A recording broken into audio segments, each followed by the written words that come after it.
This morning. On TV, radio and online, the news starts here on Britain's Newsroom. All the biggest stories and the answers that you need from across the UK and beyond. Join Britain's Newsroom from 9:30 on GB News. The People's Channel, Britain's news channel. GB News, unlike other broadcasters, isn't obsessed with the London-Westminster bubble. We think there's a nation beyond the M25, and that's why we talk about the issues that matter across the land. Join me on State of the Nation, 8 to 9 o'clock, Monday to Thursday, on GB News. Daisy's listening, and you should too.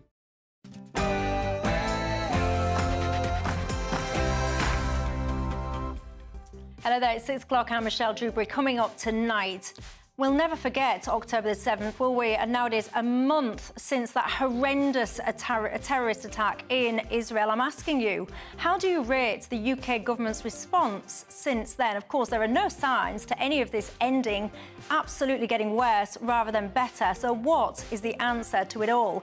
And get this right, according to the Telegraph today, 50% apparently of the groups that are behind organising the Armistice Day protests here in London have links to Hamas. You literally could not make this stuff up, should you? I can tell you now, my panel have very different views as to whether or not this march should be allowed to happen. Where are you on that? And a massive day for UK politics today, the state opening of Parliament. What a big, grand old affair it was with all the pomp and pageantry surrounding the King's speech.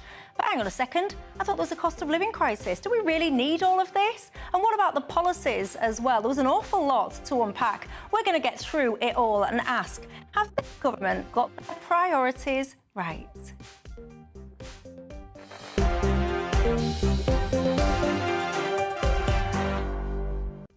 Yes, indeed. I can tell you it's going to be a lively next hour. I've got James Schneider and Kelvin Mackenzie getting into all of that before 7. But now let's cross live to Polly Mackenzie for tonight's latest headlines.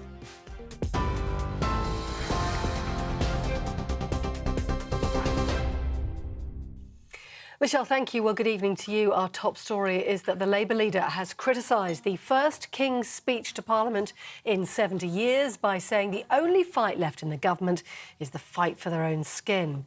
Earlier, King Charles outlined the Prime Minister's legislative agenda for the year ahead amid traditional pomp and pageantry. The speech included measures on tougher sentencing for murderers and a ban on leaseholds for new houses in England and Wales.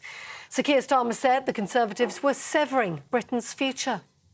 Today was a missed opportunity.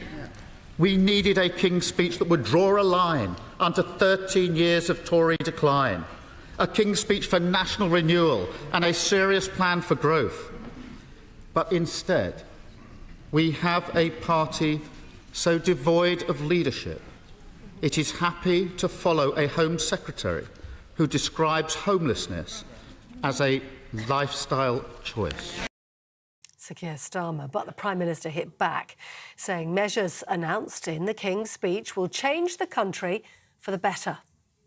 This King's speech is about what this government is about, taking long-term decisions to build a brighter future for our country. It builds on foundations that were far stronger than they were just a year ago. Inflation falling and on track to be halved. Rishi Sunak, well, from the London House of Commons to the Welsh Senate.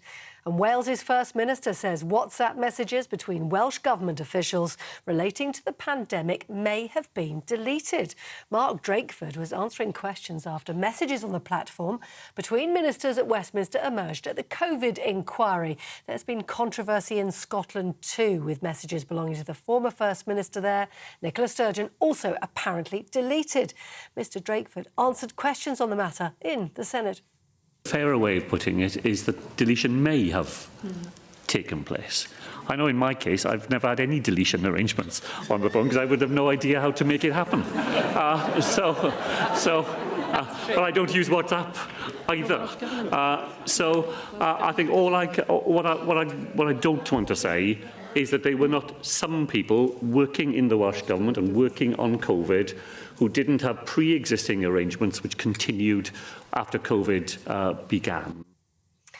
Now, some breaking news that we've had come to us in the last hour or so. A teenager, we understand, has been arrested after a 15-year-old boy was stabbed, near a school in Leeds in Yorkshire. That teenager has been taken to hospital. We understand they're in a critical condition following that assault in Horsforth this afternoon.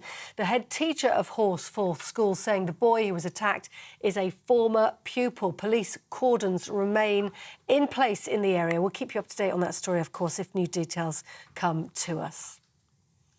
Well, the government's been holding an emergency COBRA meeting this afternoon to discuss the impact of the Israel-Hamas conflict on the United Kingdom. Today, marking a month since the October the 7th Hamas terror attack on Israel, and hundreds of people gathering outside Downing Street as London joined major cities around the world in holding a memorial vigil for those who've died in the conflict. Now, more arrests are expected in Edinburgh in Scotland after disorder on bonfire night injured 9 emergency service workers. Fireworks and petrol bombs were thrown at police and firefighters amid clashes with young people on Sunday. The Scottish Government says 21 crimes were committed in what they've described as totally despicable violence. UK house prices rose for the first time in 6 months last month, marking the first monthly increase since March. According to the Halifax, the average house price jumped by around £3,000. The mortgage lender saying prices rose by about 1% on average. That compares to a fall of 0.3% in September. The typical UK home was valued at £282,000. And lastly, a breakthrough drug is being offered to thousands of women in England to reduce their risk of developing breast cancer. The NHS says around 300,000 postmenopausal women in England who are at moderate or high risk will be offered the drug. It's called anastrozole, and trials have shown the drug reduces breast cancer cases by 49% over 11 years among eligible women. That is the latest news on GB News across the UK, on your TV, in your car, on digital radio and on your smart speaker by saying play GB News. This is Britain's news channel.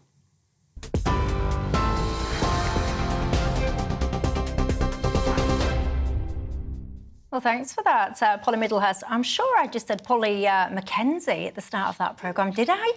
I think I might be losing my marbles, so I do. That's definitely Polly Middlehurst. I don't think she's got married in the last 5 minutes and changed her name anyway. Anyway, welcome. I am Michelle Dewberry. Until 7 o'clock tonight, Kelvin Mackenzie, the former editor of The Sun, keeps me company, as does James Schneider, the co-founder of Momentum and a former advisor to Jeremy Corbyn. Good evening. Gentlemen, you're very welcome tonight. You know the drill as well on this programme. It's not just about us three. It's very much about you guys at home as well. What's on your mind tonight? I've got a packed show for you guys.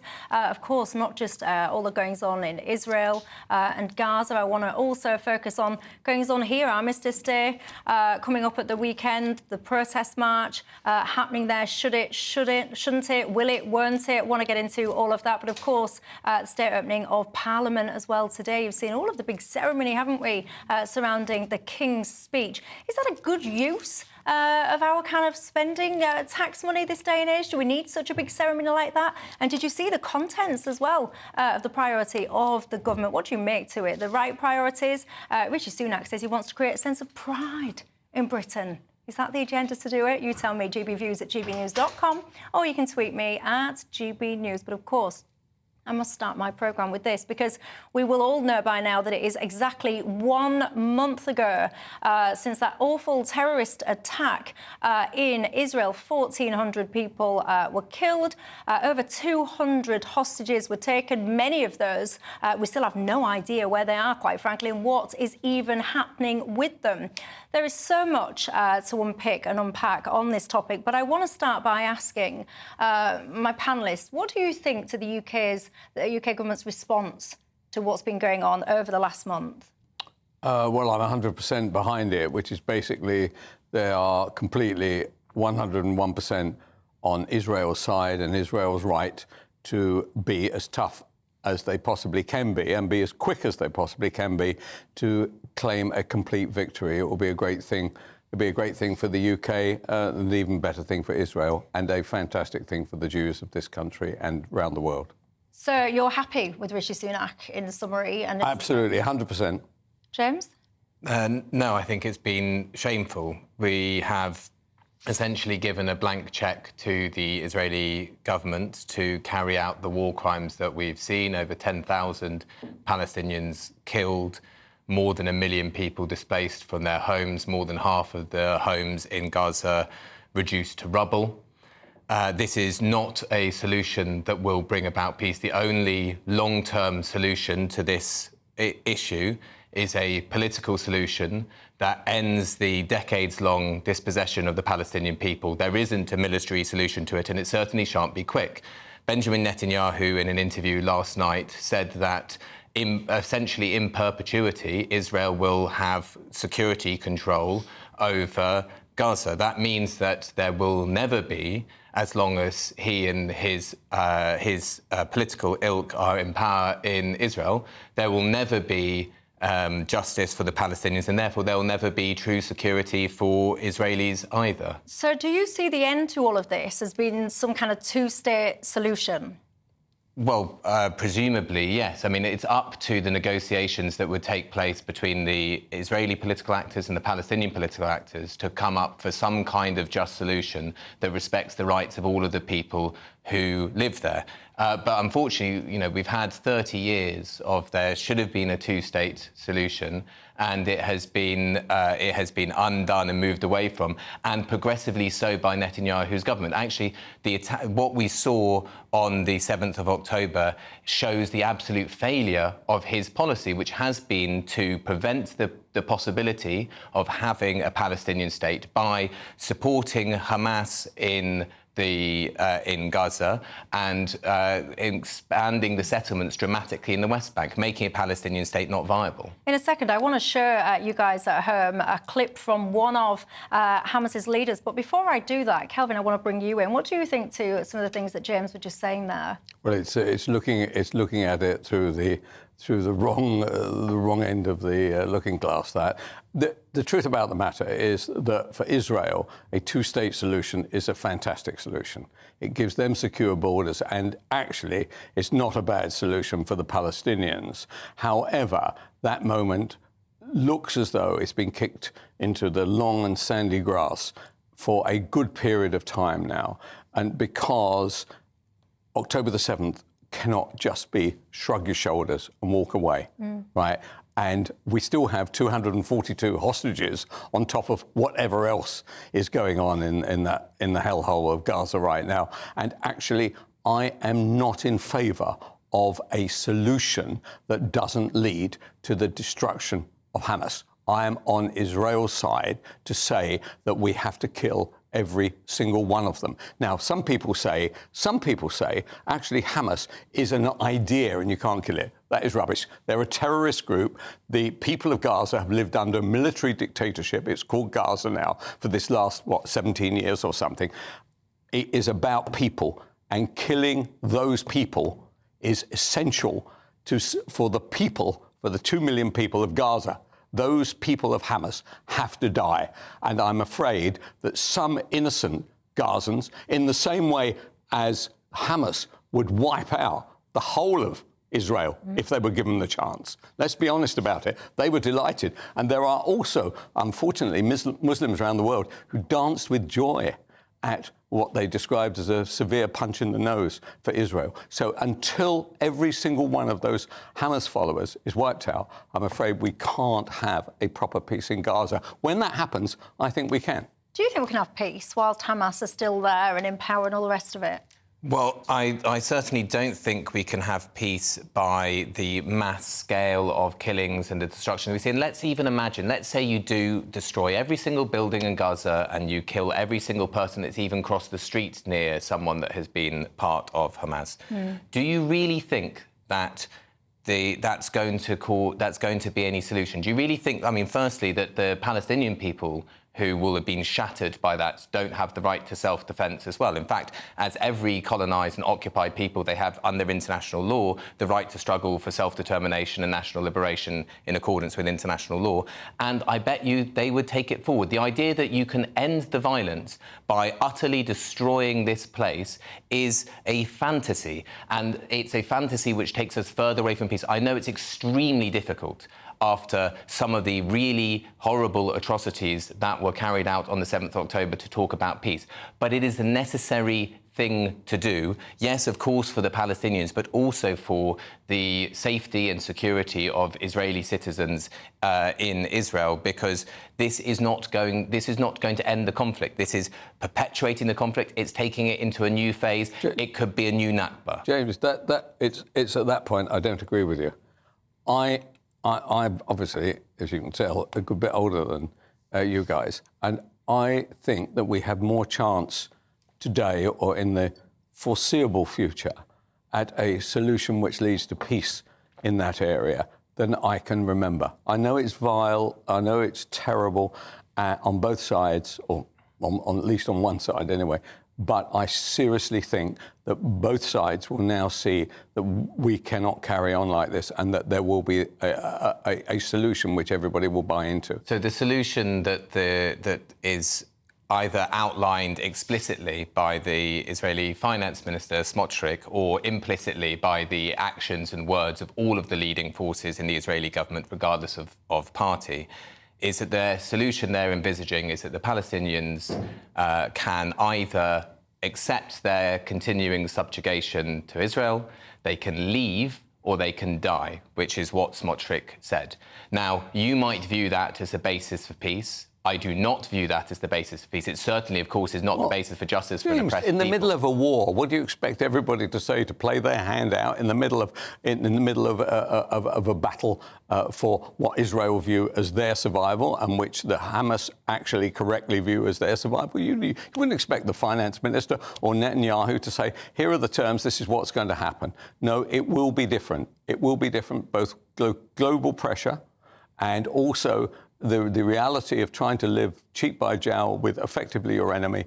That will lead to a peaceful solution. Sooner, in my view, anyway, and it's just a guess, sooner than you might think. There's one thing that I do agree with Kelvin on, but maybe I'm taking your words in a slightly different way when you say international pressure, because I do think that Israel, the UK government, the US government, are isolated on this. You look at the mass weight of international public opinion and also domestic public opinion in the US and the UK.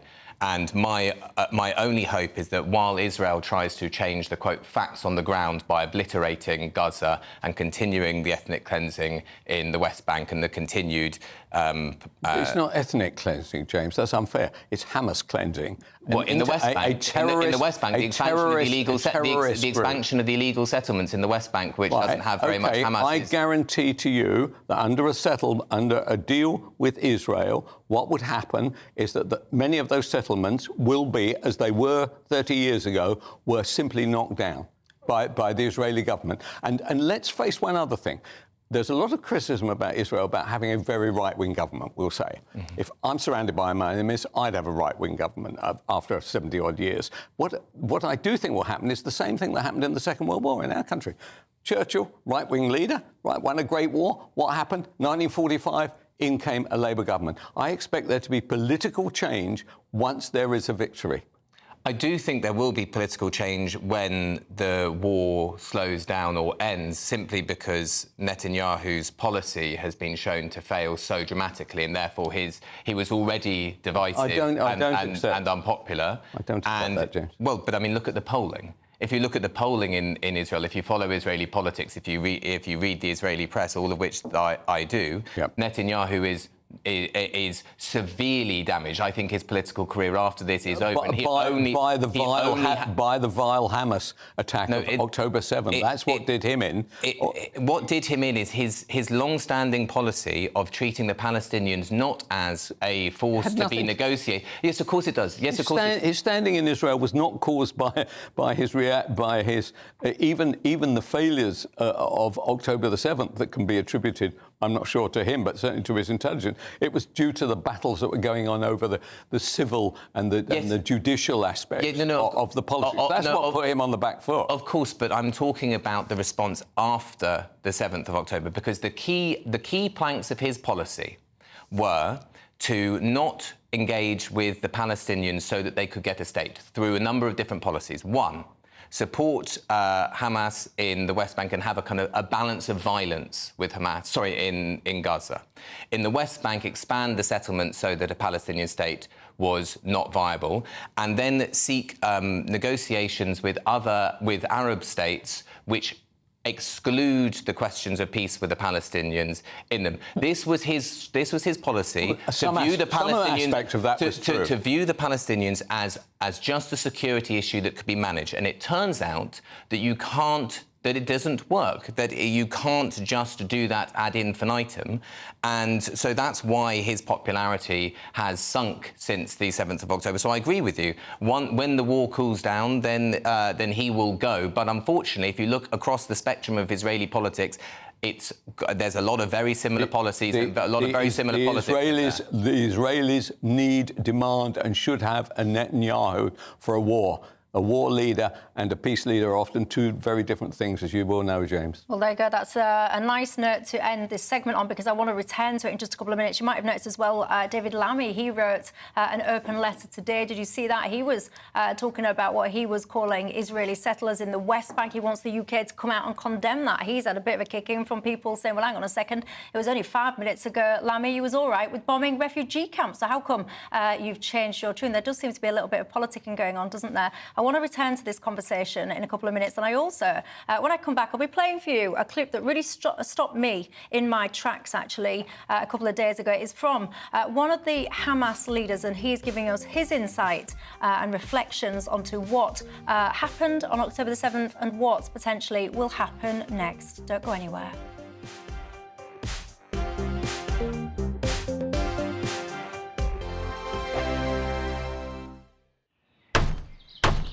Who is it? We're here for the show.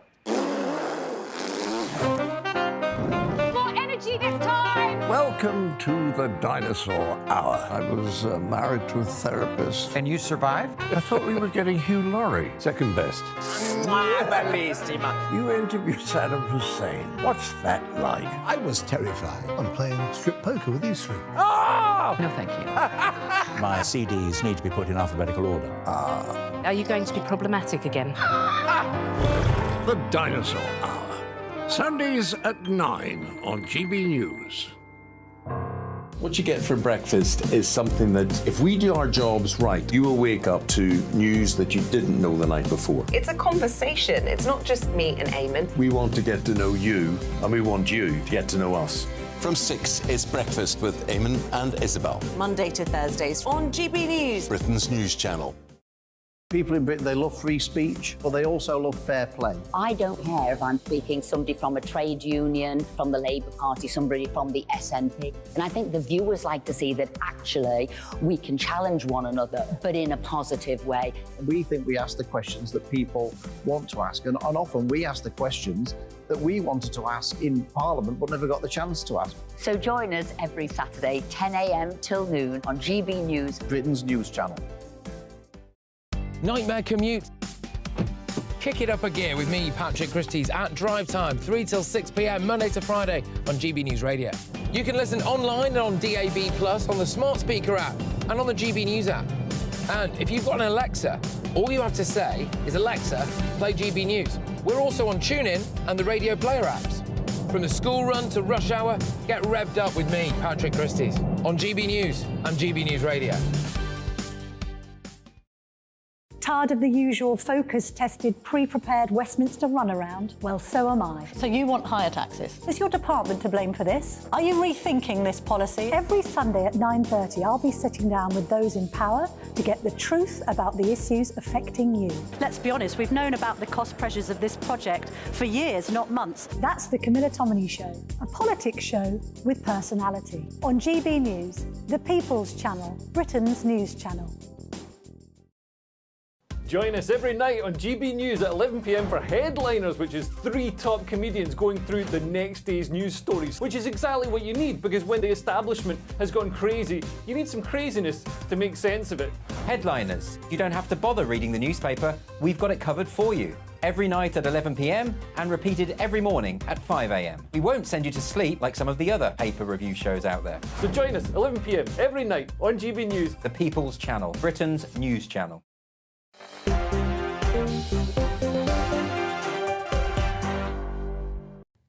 Hello there, Michelle Dewberry with you till 7 o'clock tonight. Alongside me, Kelvin McKenzie and James Schneider remain. Now, we started this programme obviously reflecting on the month that's gone by with the Israel-Hamas conflict, pondering whether or not you think the UK as a government has got their response right or not.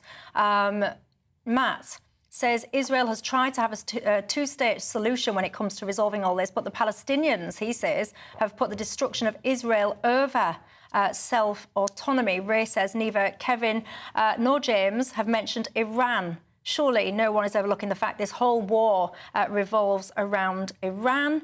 Again, there's quite different opinions on whether or not you think that Rishi Sunak has done a good job. In a second, I want to come on to these potential marches on Armistice Day, because according to the Telegraph today, what it's saying is about 50% of the groups that are behind planning some of these protests, apparently, according to them, have links to Hamas.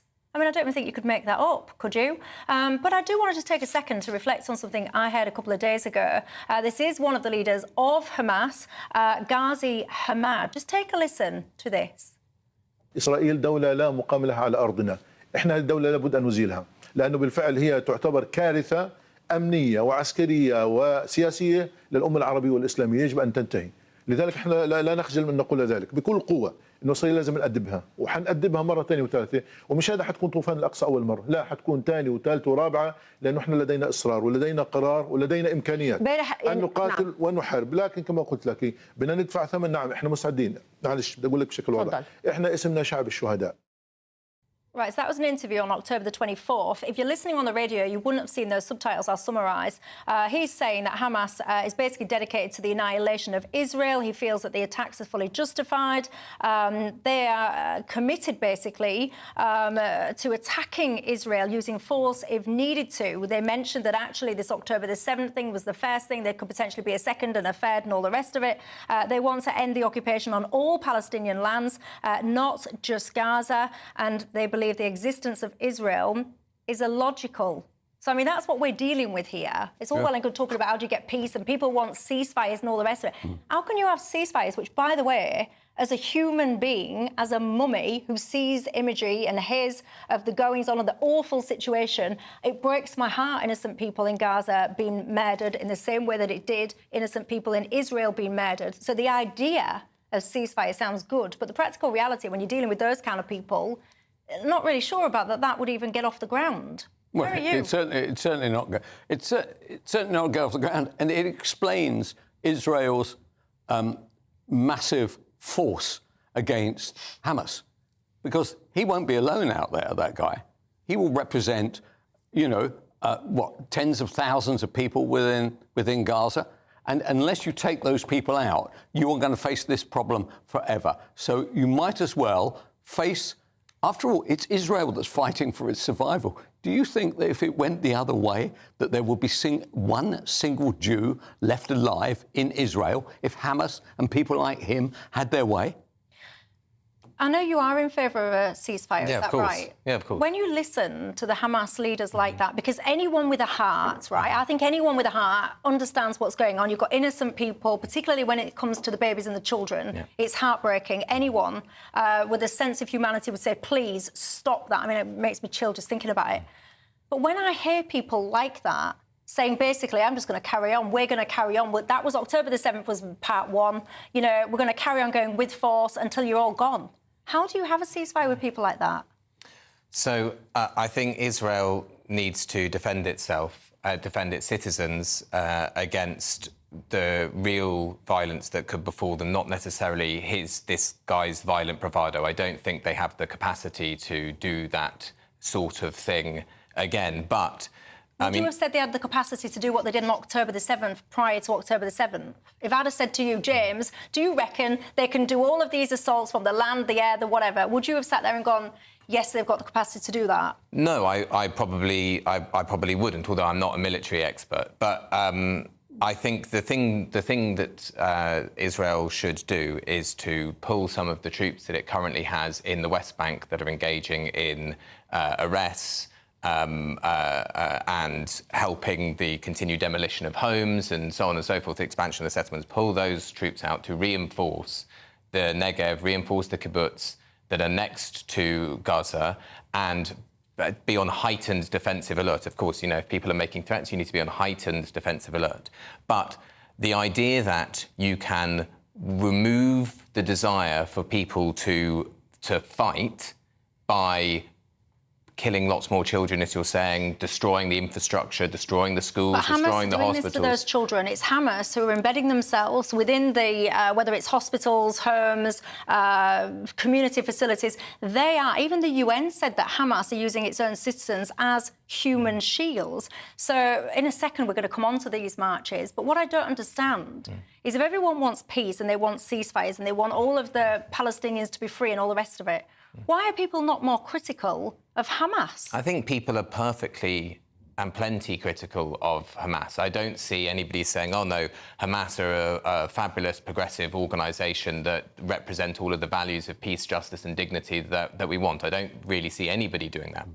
But we have to take the brute reality is, you heard me being very critical, and I'll continue to be very critical of the far-right Israeli government. They need to be part of the peace as well. I would be saying exactly the same thing if I'm sitting in a Palestinian television station and they're saying, how on earth can we make peace with these people? Look what they've said. Their president, their so-called centre-left president, said that it wasn't Hamas, it was an entire nation that's responsible. How are we meant to make peace with these people that wish to wipe us out? I would still say that's what you have to do.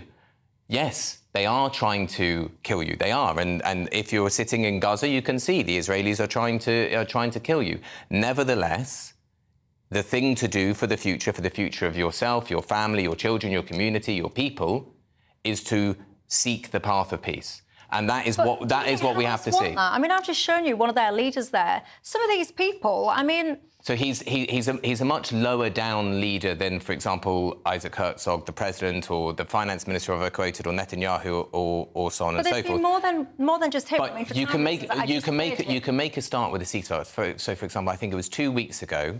I think Hamas said that they would release some foreign hostages for a 5-day ceasefire. That could be a starting point. I'm not saying that that is going to be a solution full stop, but you have to start somewhere. We have to start somewhere, and we aren't going to be saving. It isn't even from the point of view of Israel. It isn't saving the lives of Israeli citizens to be killing more Palestinian children. Right. It just is not. Armistice Day protests. I mean, I worry immensely about this weekend because I'm worried that things are going to, escalate and kick off. Do you think these protests should be allowed to happen? I think they should. And the only reason I say that, and it's with a heavy heart that I say it, is that I am fearful that in the event that the government decides to ban it, everybody turns up anyway. And not only does everybody turn up who has a political view, there will also be others who will turn up with intending to create proper violence on our streets. And if we saw law and order begin to collapse over this issue, then if I were Jewish, I would be very worried about leaving my home. Do you think they're hate marches? I think there is hate in the heart of some of the marchers. I wouldn't say it was a hate march, but the trouble is it's not going to be 70,000. With all this publicity and with the religious aspect to it, I would expect it would not surprise me if there weren't a couple of 100,000 protesters on our streets in London. That is an enormous pressure on the police, but it's better that if it is an official march, then it becomes unofficial and something else breaks out. I really am fearful of this march being banned. Do you think that the march should happen on Armistice Day? Yes, I absolutely do. I think that there needs to be a ceasefire for the reasons that we have been discussing. And I think that it's perfectly appropriate on a day that we remember those who died in war and we commemorate the moment when the guns fell silent at the end of the slaughter of World War I. To after that, the demonstration starts after after 11 o'clock, after the minute silence. It goes nowhere near the cenotaph, and all of the organisers are extremely respectful of that. Because according to the Telegraph today, 50% of the organisers are linked to Hamas. I honestly wouldn't believe or repeat a lot of what you will read in the Telegraph on a whole range of matters, including this. Are they making that up? I don't know, but the Palestine Solidarity Campaign has no links to Hamas. Stop the War Coalition has no links. I tell you what, to, I don't enjoy. to I don't enjoy the idea that Tommy Robinson has, now that he's got his ex Twitter feed back, has now has tweeted something which could be a call to the extreme right wing of our country to come down to the demonstration. You see, there's more to be said on these marches. I need to squeeze in a break, but I want to come back. Some of the things that have been going on in these marches have really caught my eye. I found them deeply disturbing, and I want to get stuck into some of that because I'm told constantly that these things are just peaceful people that merely just want a ceasefire. I'll tell you why I don't believe that in a couple of minutes, but I want your thoughts on it in a sec.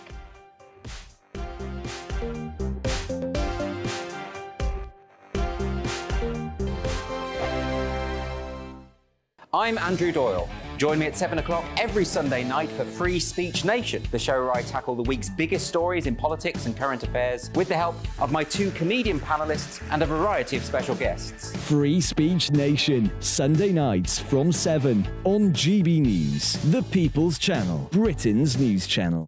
In a world of dull and predictable radio and TV shows. Oh, hi. On Mark Dolan tonight, we've got big guests. We drill into the big stories of the day. The show adds up to a brilliant listening and viewing experience. Mark Dolan Tonight is the most entertaining current affairs show ever, and that's a fact. Join me, Mark Dolan, Fridays and Saturdays from 9, Sundays from 10. Only on GB News, the People's Channel, Britain's news channel. There's only 3 people you can trust in life. Your doctor, your lawyer, and your nana.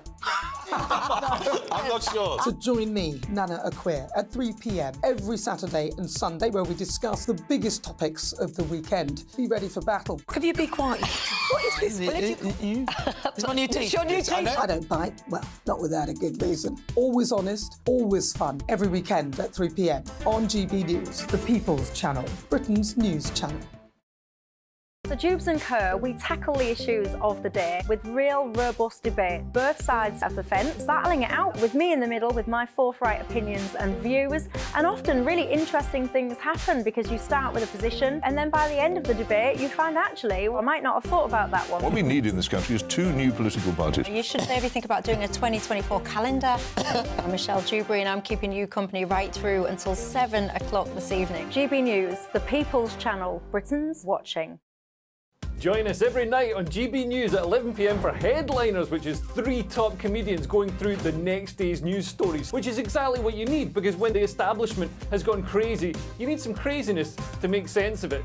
Headliners. You don't have to bother reading the newspaper. We've got it covered for you. Every night at 11 p.m. and repeated every morning at 5 a.m. We won't send you to sleep like some of the other paper review shows out there. So join us 11 p.m. every night on GB News. The People's Channel, Britain's news channel. Who is it? We're here for the show. More energy this time! Welcome to the dinosaur hour. I was married to a therapist. And you survived? I thought we were getting Hugh Laurie. Second best. You interviewed Saddam Hussein. What's that like? I was terrified. I'm playing strip poker with these 3. Oh! No, thank you. My CDs need to be put in alphabetical order. Are you going to be problematic again? The Dinosaur Hour. Sundays at 9 on GB News.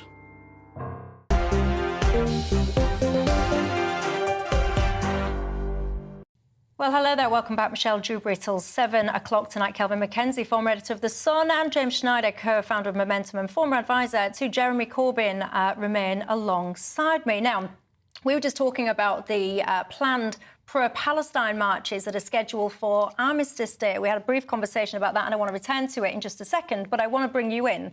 Edmund, I'm asking whether or not you think this march should be allowed to go ahead. Edmund says to ban any legal protest march simply plays into the hands of protesters. The answer is to allow the march, but clearly dictate where it can take place. Wallace says let the march go ahead, but make the organisers responsible for any damage, injuries, etc.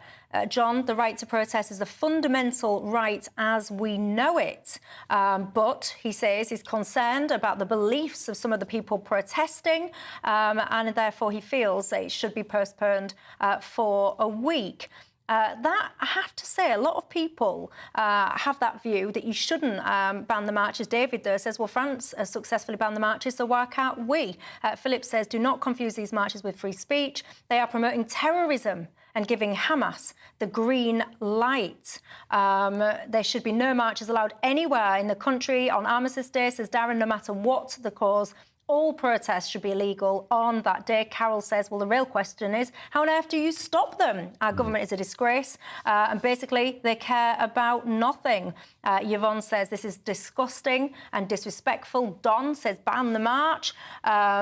Ray says they're calling out football lads to come out against extremism. Things are going to get nasty. Mark says, please, can we just have Armistice Day? It's one of the last bits of history we all come together and respect. I have a concern, right? So I am not someone that thinks that everyone on these marches is a hate-filled, nasty piece of work. I think that when you've got hundreds of thousands of people coming together like this, potentially, it's not possible that all of them are wrong-uns. And I'm sure that many people have the sentiment that we just expressed, which is you've got innocent kids being killed. Who wants that? Which right-thinking person would want innocent kids to carry on being slaughtered? So I get the sentiment of most people on the march is a peaceful one. But notwithstanding that, there are things going on at these marches that I have a deep concern over. I'm just going to play you a couple of things that have caught my eye on some of these protest marches so far. Let's have a little look. I'll ask again, do you condemn Hamas? Yes. Do you condemn Hamas? That is at one of the gatherings. You heard the response there, which was no. I shall continue.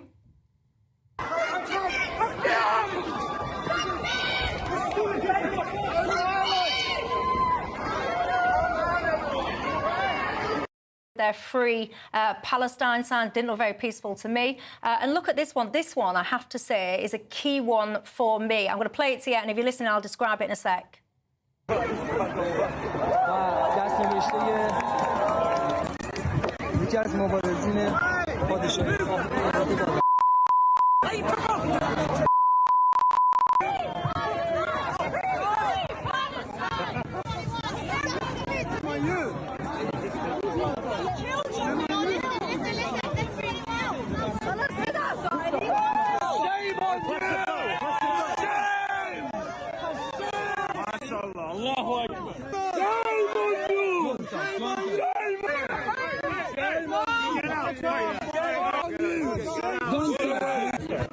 Right, so if you're listening on the radio, you didn't see that sign. That was basically a fella in the middle of one of the march. I've got to say, quite brave guy, actually, stating what I would call a fact. He had a big sign on it above his head saying Hamas is terrorist, basically. All the shouting that you heard then was people that are pro-Palestine, free Palestine, shoving him, trying to whack him, knock the sign out of his hand, stamping all over it, screaming in his face, shame on you. Well, I've got to be honest, I think shame on you, actually.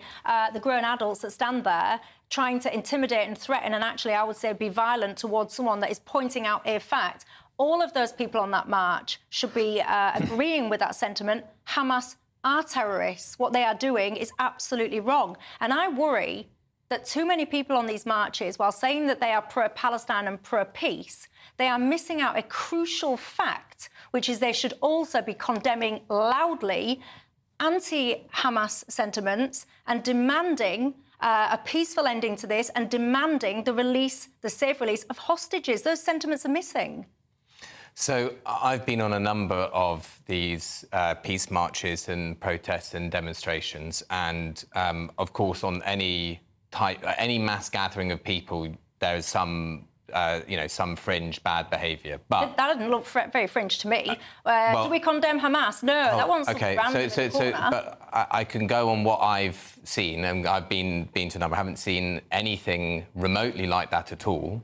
And also, it's also been said that that Jewish people should be frightened of them. I'm Jewish. I didn't find them frightening in the slightest.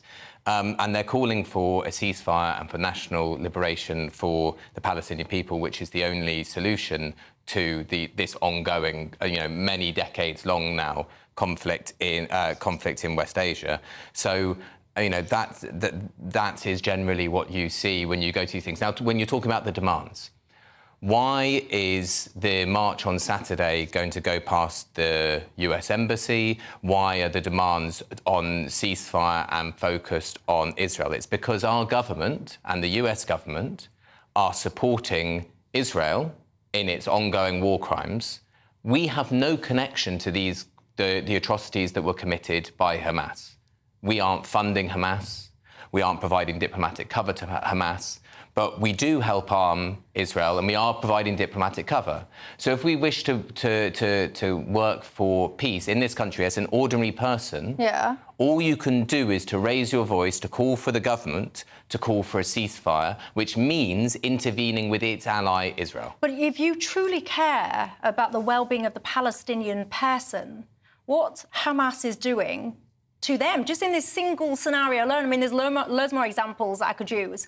You've got all these Hamas leaders that have extreme wealth that are sitting in places like Qatar, leaving their population, literally to the dogs. You have got Hamas that are using their population as human shields. So I just don't get why, if everyone is so passionate about the Palestinian people, and you have every right to be, why are you not so passionate in condemning the people that are causing them harm, i.e. The Hamas? people that are causing them harm are the Israeli pulling the trigger to drop the bombs, the US providing the F-16s from which to drop the bombs, and the diplomatic cover from Western states. Well, there you go. I'm going to bring you in at home. You can have the final say on that. A massive day in UK politics as well today because the state opening of Parliament. Of course, the King's speech. Did you see it? What do you make to it? I'll see you in 2.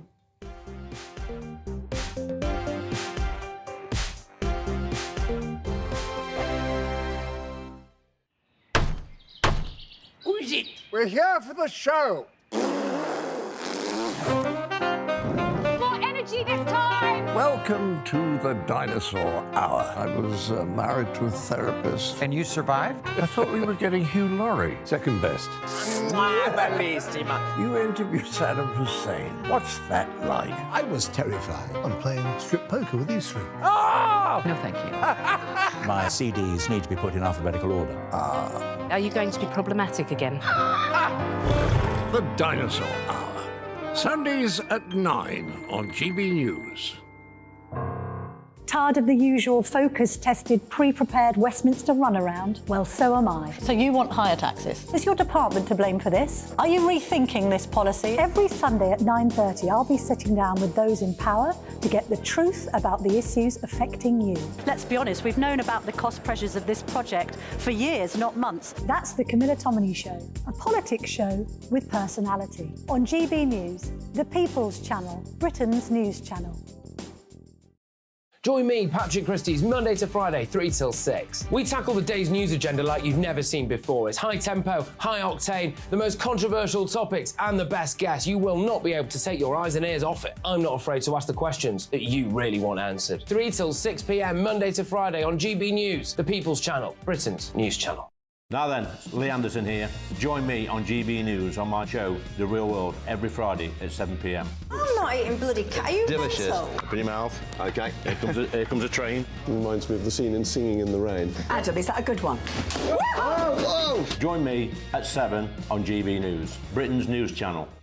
I'm Andrew Doyle. Join me at 7 o'clock every Sunday night for Free Speech Nation, the show where I tackle the week's biggest stories in politics and current affairs with the help of my 2 comedian panellists and a variety of special guests. Free Speech Nation, Sunday nights from 7 on GB News, the People's Channel, Britain's news channel. GB News, unlike other broadcasters, isn't obsessed with the London-Westminster bubble. We think there's a nation beyond the M25, and that's why we talk about the issues that matter across the land. Join me on State of the Nation, 8 to 9 o'clock, Monday to Thursday, on GB News. Daisy's listening, and you should too. In a world of dull and predictable radio and TV shows, Oh, hi. On Mark Dolan tonight, we've got big guests. We drill into the big stories of the day. The show adds up to a brilliant listening and viewing experience. Mark Dolan Tonight is the most entertaining current affairs show ever, and that's a fact. Join me, Mark Dolan, Fridays and Saturdays from 9, Sundays from 10. Only on GB News, the People's Channel, Britain's news channel. Coming up on GBN Tonight with me, Mark Dolan. After a poppy-selling war veteran was allegedly assaulted by pro-Palestinian supporters, is it time for police to get tough by banning marches on Remembrance Weekend? Plus the latest on Royal Snubgate, as Angela Levin reveals the truth about Harry and Meghan's claim that they were never invited to the King's birthday celebrations. Join me for 2 hours of feisty debate, 9 to 11 on GB News.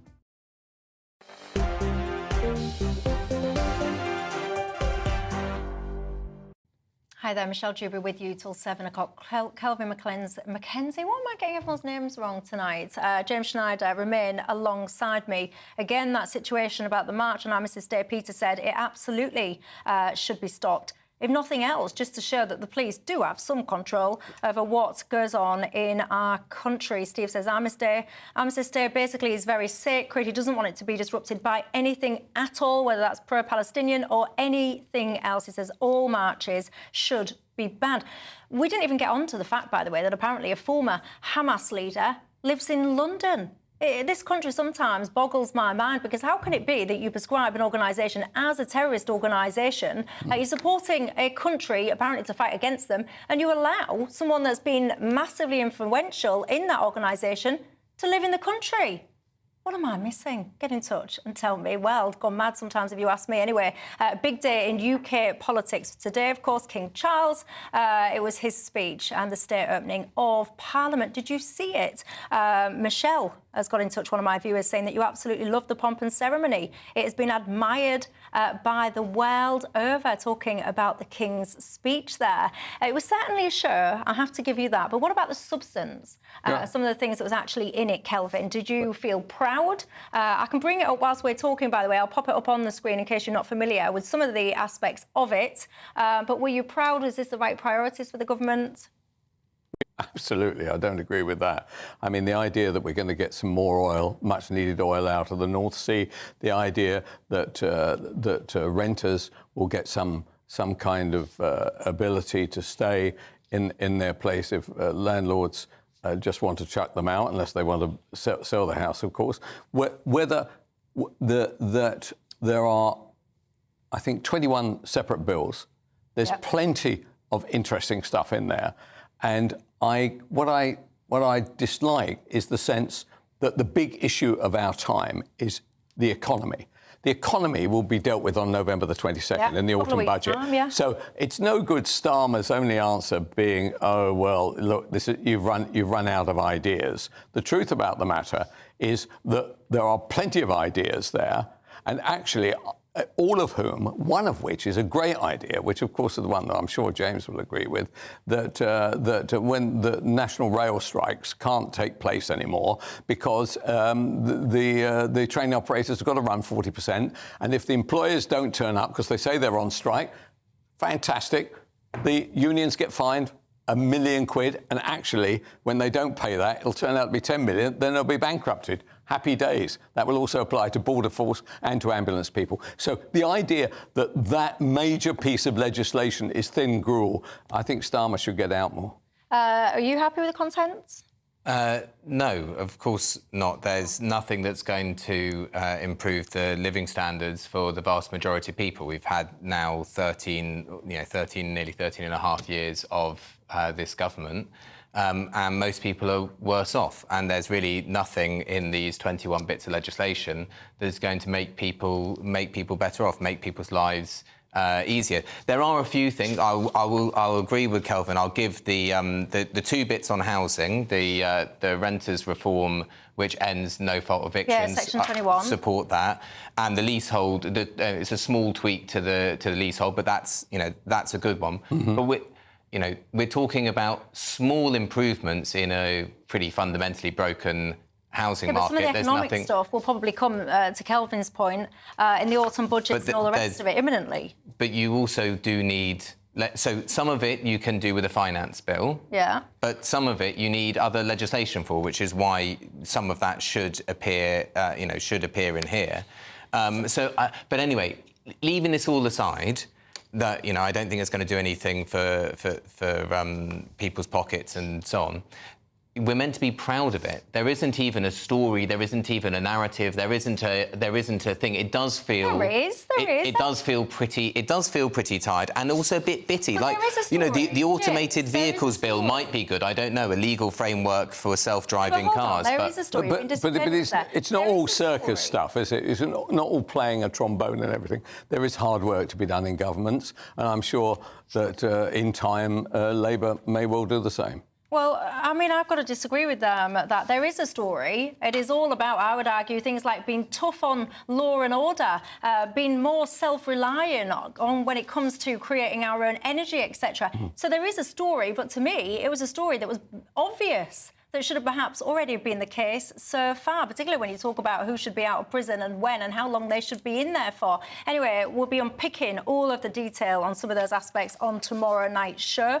But for now, that is all I've got time for. Tony, my viewer, says he's very much enjoyed the conversations between you two tonight. So thank you very much. Thank you at home for watching. But for now, it is all I've got time for. Do not go anywhere, though. Nigel Farage will be up next. But from me, it is good night. See you tomorrow. Hello again, very good evening to you. It's Alex Merkel here with your latest GB News weather forecast. Whilst tonight we'll get off to a bit of a chilly start, wind and rain is going to push its way in later, lifting our temperatures. It's in association with a frontal system that's pushing its way in from the Atlantic. This will sweep its way eastwards as we go into Wednesday. But ahead of that, we have clear skies across many places, and under these clear skies, temperatures taking a bit of a dip during the start of the night, and some mist and fog is possible before the wind and rain pushes its way in as we go through the night. That wind and rain is going to lift our temperatures, so by the time many of us wake up on Wednesday morning, it shouldn't be too chilly.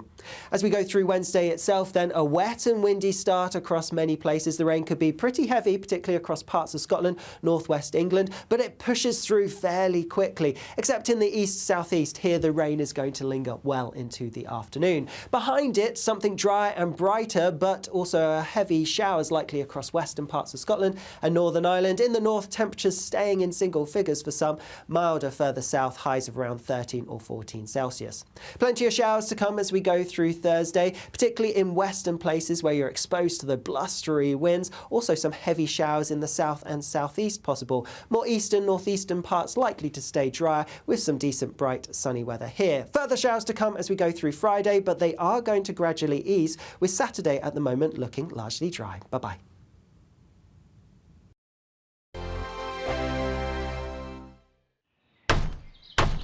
Who is it? We're here for the show.